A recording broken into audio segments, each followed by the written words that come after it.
How is everyone doing today? Welcome back to On the Ball and welcome back to a different kind of video for you guys today. If you have followed us on We Are Tottenham TV, you know we like to do our pre-season predictions. So we've brought it over here for you guys on the ball and let's get into it. We've got quite a lot of predictions to make, all surrounding the Premier League. So we've got one round of player predictions where we do player of the season, young player of the year, flop of the season, surprise package, golden boot and playmaker. And then we'll move on to our predictions of who are going to win all the tournaments, underachievers and overachievers as well. So let's get straight into it, and I want you guys to message along in the chat of who you think will win these particular awards. But let's start off with player of the season for the Premier League. Sim has gone for Erling Haaland and I have gone for Harry Kane. So why Erling Haaland? Well, it's 180 by the way from last season, because I went for Kane last Yeah. season. You went for Haaland and now it's switched. Look, Haaland is just an absolute goal machine. 37 Premier League goals in his first Premier League season. He's only going to get more used to his teammates this season. I'm not saying he's going to get more than 37, but he's just an absolute beast. And you just know he's guaranteed goals. And I back him. Well, no spoilers, but I back him to get the golden boot. And I think that he's hard to ignore, and he's just so relentless in how he plays. I think he's going to get player of the season again. Yeah, I'm not sure if my Kane one is a bit biased because I am a Tottenham Hotspur fan and desperately want Harry Kane to stay at the club. But look, what you're saying is completely spot on. You can't look past Haaland, to be honest. But if Kane does stay, and this is going to be his last season for Tottenham Hotspur, we know he's been overlooked for the Player of the Season award before, where he should have won it. And I think if he does stay for Tottenham this season in an Ange Postecoglou in an attacking system, I think Harry Kane is going to be unbelievable this season. And if he does get even close to Haaland like he did last season, you imagine in a Postecoglou system he'll get even more goals. So I think with what he has with his all-round game, how he can lay on assists, he's got the passing of Kevin De Bruyne and the finishing of Erling Haaland. The guy is just the complete package.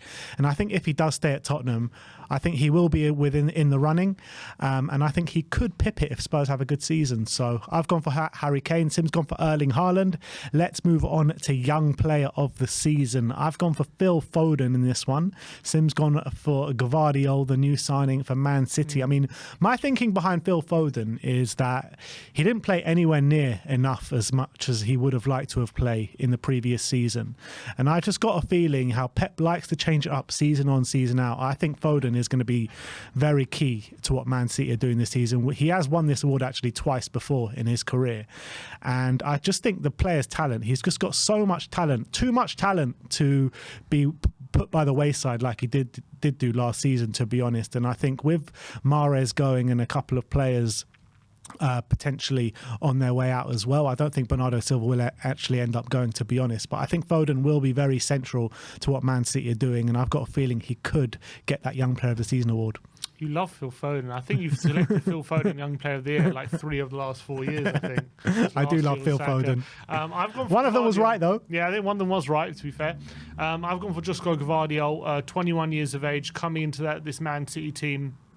In their back line, I think he's going to be a revelation. I know Man City really changed up the way that they were defending last season. I actually think Gvardiol's perfect for how they want to defend, and I think he's going to absolutely fit into that system seamlessly. I think he's an absolute top defender.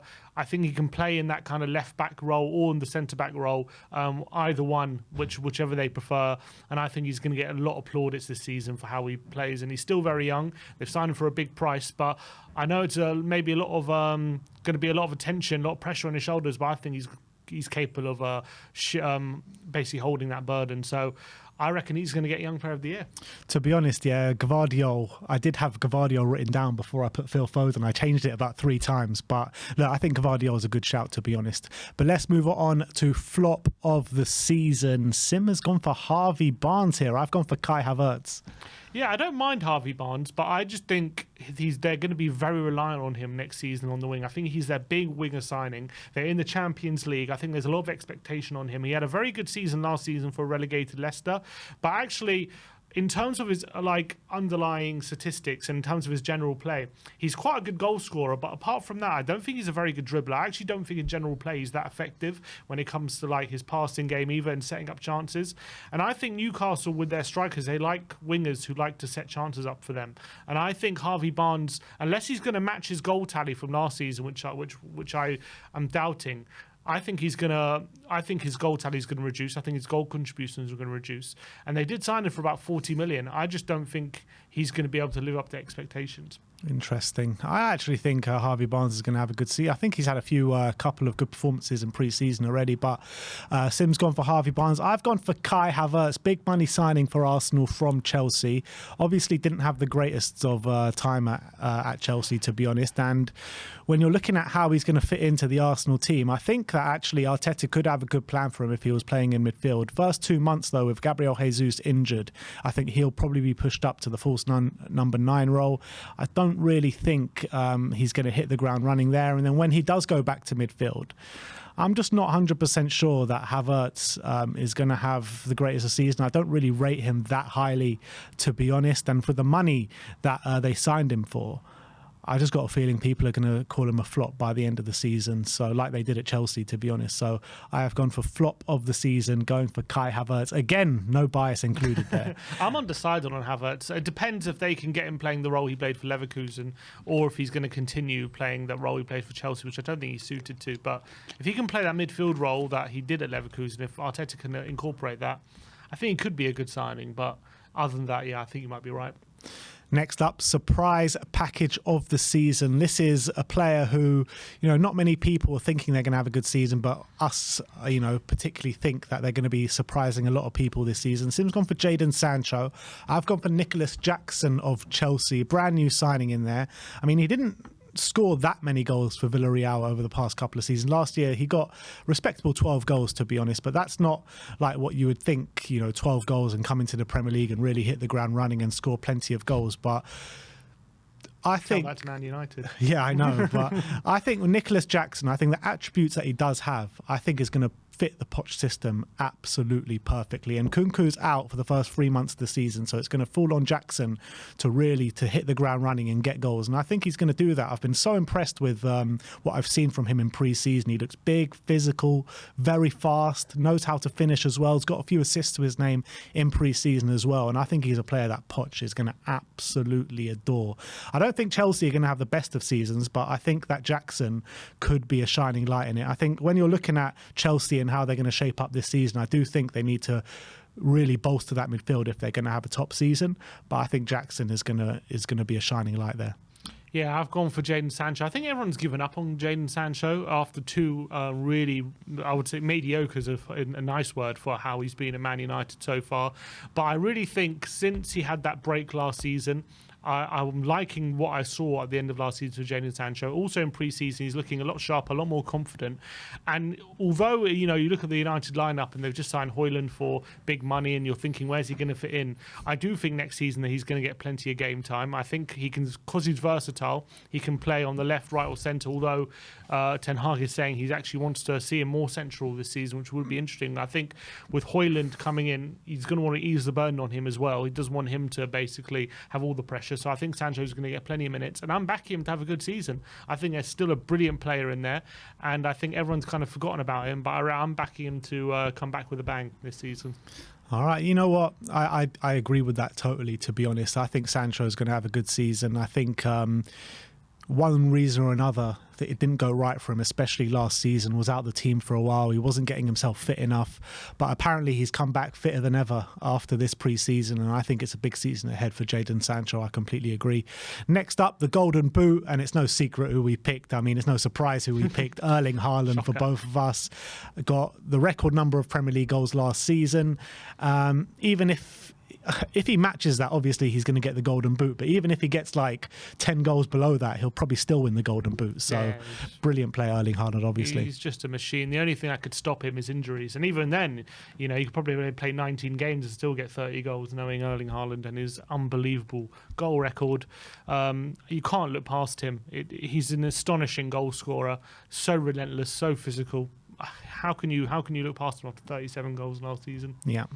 And last but not least, in the player awards, we're going for the playmaker of the year, the player that will get the most assists. And Sim has gone for James Maddison. I've gone for Kevin De Bruyne. So why will Maddison get more assists than Kevin De Bruyne this year? I just think, first of all, Maddison has been crying out for moving to a team like Tottenham, like a Big Six team where he's going to get real options around him, players to pick out. I feel like for Leicester, especially at times in the last 2 years, I've seen him I've been watching him for Leicester, and like so often he's just there and there's no one around him. He's doing things by himself, and even then he's able to conjure up things. But just imagine him in a system where he's got runners all over the place. But I'm assuming Harry Kane is staying with this prediction. We've got Harry Kane up front. You've got runners like Son and Kulusevski, and you take set pieces as well. He's a brilliant set piece taker. I think he's got magnificent delivery on either foot, James Maddison, and I reckon he's going to take his game to another level and take his numbers to another level as well this season. And I'm backing him to get the most assists in the Premier League. Yeah, I mean, I think he will be up there, James Maddison, but for me, we just can't look past Kevin De Bruyne. I mean, one of the players of the Premier League of all time right now. And you're looking at it with Erling Haaland in front of him. I think he's won it, the past 3 years or something, Kevin De Bruyne, and I don't think this year is going to be any different. I'm backing Man City to have another storming season and Erling Haaland to get the Golden Boot. So with that, Kevin De Bruyne to get the Playmaker of the Year award with that supreme talent. But let's move over to the team awards. And first up, we're going to be going, who will the overachievers be this season? I've gone for Burnley.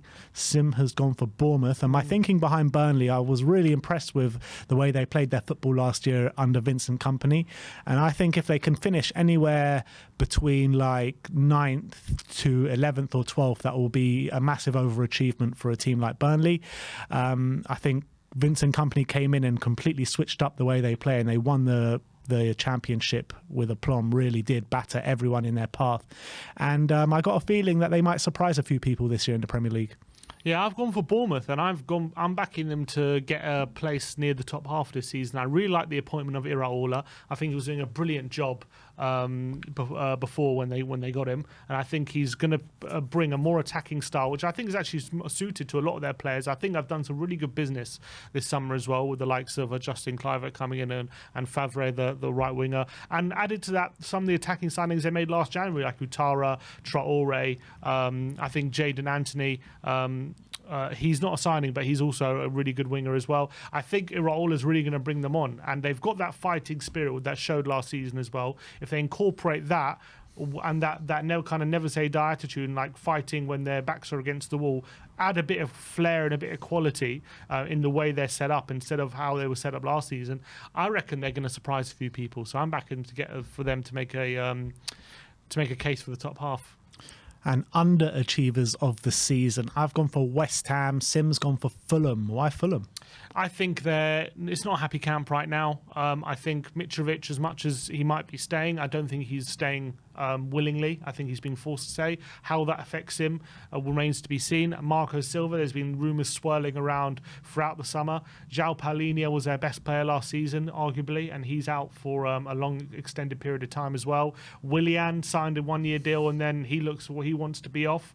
And also, I think they overachieved last season. So if they revert to the mean this season, and then some, and then add in all the fact that everyone doesn't seem on the same page this season, I'm not a massive fan of a lot of their business they've done. Although the centre back from Ajax, I can't remember his name, Clive Bassi, he looks a decent player, but apart from that, I'm looking at their team, I'm thinking they could be struggling this season, and I think they did really well to get top half. But I reckon if they're not careful, and if Mitrovic isn't up for it, they could be in a relegation fight. Interesting. I've gone for West Ham because, as you say, Fulham's not a happy camp. It ain't a happy camp at West Ham either, to be honest. And, they on the back of winning the Conference League last season, the best night of their history, you would have expected them to really kick on this summer, make some signings, and after a poor Premier League campaign last year, you would think after winning the Conference League they'll really push on under David Moyes and do something this year. But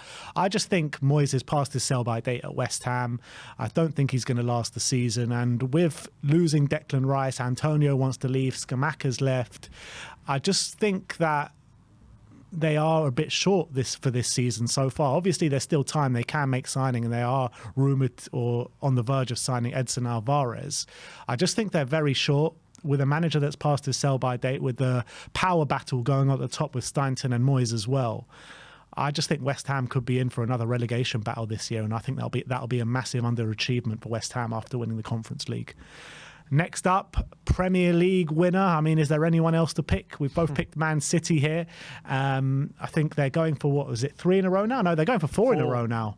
And that'll be a record in the Premier League, won't it? So I think they'll do it. I don't think anyone comes close to them this season. And I still think they're going to make some more signings as well this summer. And with Gvardiol at the back now, with a defence where you could hardly score against them last season, I doubt many goals are going in the other end this season. Yeah, it's hard to look past Man City, especially how they've won the league over the last 3 years, and they just win it at a canter most of the time. I am a bit worried about it, in terms of worried, like, because I don't want Arsenal to win it. So I am a bit worried looking at Man City, that are they going to slip this season, having sold a few players? I do like the reinforcements of Gvardiol and Kovacic, but I'm looking in the forward areas, and they are a bit light. So I'm assuming, based on my prediction, is assuming they do get 1 or 2 forward players through the door before the end of the window, and if they do that, they'll be absolutely fine. If they don't, they are 1 or 2 injuries away from really being stretched. You know, maybe someone like Cole Palmer having an extended run. I'm not saying Cole Palmer's a bad player, but you wouldn't want him. You wouldn't want to rely on him in a title race, would you? So that could be an issue if they don't get the reinforcements that they need. Pep always finds a way.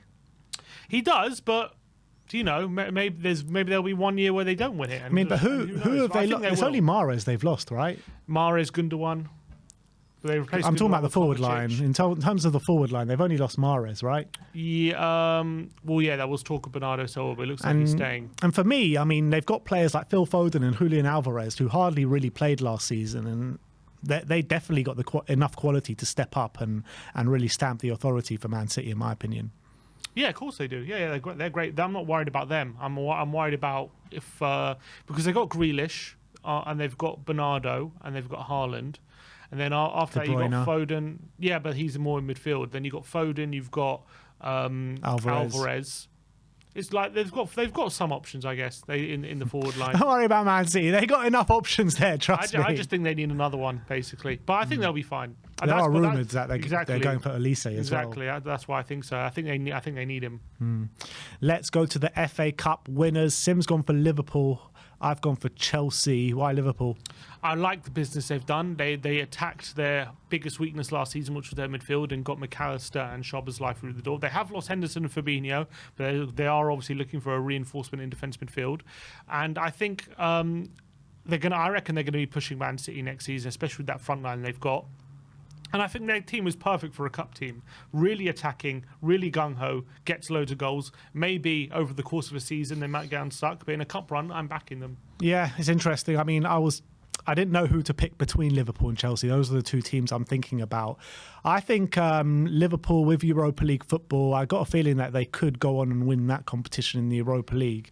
And when you're looking at the FA Cup, I mean, it's so difficult to say who's going to win the FA Cup. But the reason I went for Chelsea is a bit similar to what you're saying about Liverpool. I mean, I don't think they've got enough to go over a 38 stretch to go win the Premier League or go even get the top 4 of the Premier League. But I got a feeling that Poch might just go on a really deep run in one of the cups, whether it be the League Cup or the FA Cup. They've got real quality there, Chelsea. Young players that are going to buy into Poch's way of thinking. I think if they do bring in a couple of midfielders before the end of the transfer window, which I do envisage they will get Caicedo and maybe one other, then I think they can be a bit of a cup team this year and go win the FA Cup. Next up, and last but not least, is the League Cup winner. And yes, you knew I had to stick it in there somehow. It's Tottenham to win the League Cup. Sim's gone for Man United. And my reasoning behind Tottenham is we haven't won anything since 2008. The reason I say every year.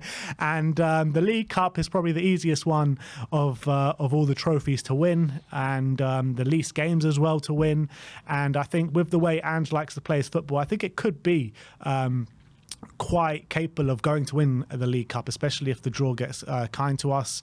And I'm going for Spurs to win the League Cup with Harry Kane's last season. For the last 15 years, we've been predicting at least one trophy, which is why I thought this year, if I just didn't put Tottenham, maybe the football gods would be nice to us and give us one. But I've gone for Man United to go back to back in the League Cup. No real reason. I just think they won it last season. They got a good team, and I think they got some good depth, made some good signings as well. And if they're going to play in the League Cup, I reckon they got a good chance of winning it. So I've just gone for Man United again.